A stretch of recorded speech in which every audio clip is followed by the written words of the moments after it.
guys, Rob from Georgia here with you, and this is episode 2 of what me and James are, I guess we're referring to as a schizophrenic synopsis, where we just basically take a pair of films and we just go add some particular angle or angles, not try to make things too heavy, but he takes a film, I take a film, and yeah, we just kind of like try to, treat this as, one side of the brain versus the other side of the brain. And so this is episode 2, and we're going to look at 2 films here real quick. I'm going to take on Dead Alive from '92. That, of course, is the epic gore fest from Peter Jackson back in the days before Lord of the Rings, right? James is going to take on Dead Snow from '09. And really what we have here is, what is the goriest zombie film ever? In our first attempt to look at this, volume 1, I guess you can call it, Norway versus New Zealand. You decide who's got the edge here. Now, one, back in '92, and of course one not just kind of recent, back in '09.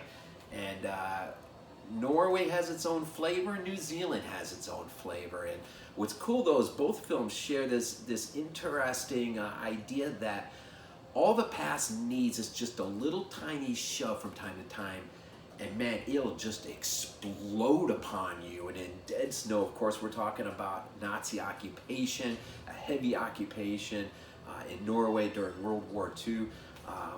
The ghosts of that past will come back on our characters in a huge way.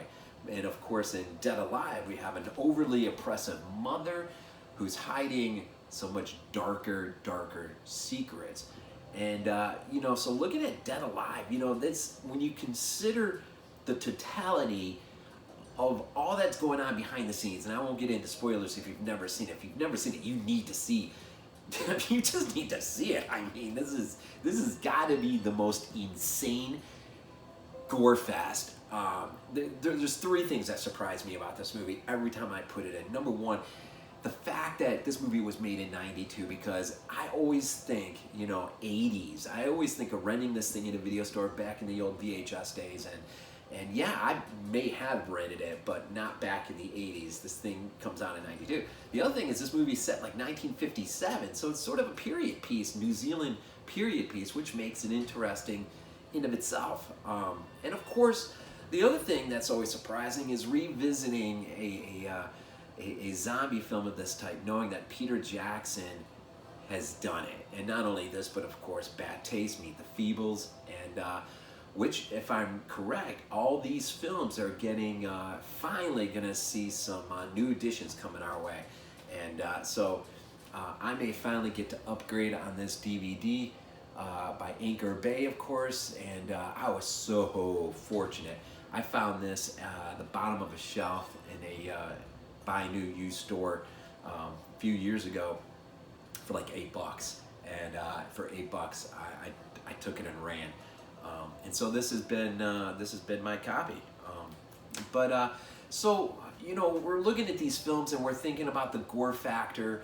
They're both zombie films, and they're both they're differing films, but they do share some interesting qualities, namely the gore.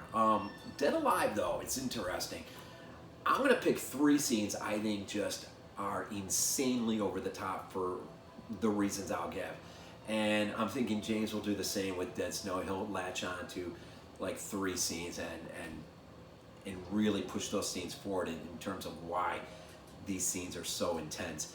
So Dead Alive, 1992. Timothy Balme is, of course, Lionel, and his the love of his life, Paquita, played by Diana Peñalver. I think that's how you say it. Elizabeth Moody, of course, is Mum, and Stuart Devenie, Father McGruder. Maybe has the funniest line in the entire movie. I kick ass for the Lord. I mean, it's just crazy. So yeah, Dead Alive. 3 scenes, real quick, and these videos aren't meant to be that long. Right off the bat, let's go to the very beginning, and I'm just gonna kind of skip over the plot. The plot will kind of reveal itself a little bit as I'm sharing my 3 scenes. But in the very beginning here, well, kind of a little bit into the film, we have Mom has been attacked. She's been infected, and she's turning. And well, you know, the women, the local women's auxiliary group has just recently notified her that she's going to be allowed to take charge of this group. Now, this is a huge social, like a social status upgrade for her, and so she's all excited. But this comes on the heels of she's literally, and I say literally, she's falling apart. My first scene is the dinner table scene when they host the Mathesons. These are the people who come for the local women's auxiliary group, and as they're attempting to have this little small dinner with Lionel and Mom, and the two, she's literally beginning to fall apart. And there's one in the scene in particular when some of her pus inside sort of squirts out into the custard, and of course the guy is oblivious, and we all know what's just happened. And of course I think it's his wife. She's watching in horror as he puts a spoon in and just takes the whole spoonful of this pussy blood stuff and just, yeah, he just eats it right down, man. It just makes you want to gag. Every time I see this scene, I just want to gag. And then, of course, a piece of her body will fall. Mom will fall into her custard, and she will just start eating her own ear. And it's just, I mean, there's some moments here where Peter Jackson is just, he has that ability, that gag factor to just make you gag. The second scene is the graveyard scene. Mom has been put to rest, and Mama is about to make her great breakout, her resurrection, right? And you got Lionel, who's hanging around her grave. I can't remember exactly what the reason is. I don't know if he has plans on digging her up or he's just hanging around there. But a few cronies show up, and they just think he's gonna, he's a gravedigger or something. So they just start messing with him, and one of the cronies literally just starts to piss on her grave. And of course Lionel has a great line when he's like, "That's my mother's grave you're pissing on." And right about then, of course, the guy's just laughing because this is funny, right? Literally, right, the hand just comes right up and latches right onto him, and man, pulls him right down to the grave, and blood, gore, all over the place. It's freaking just.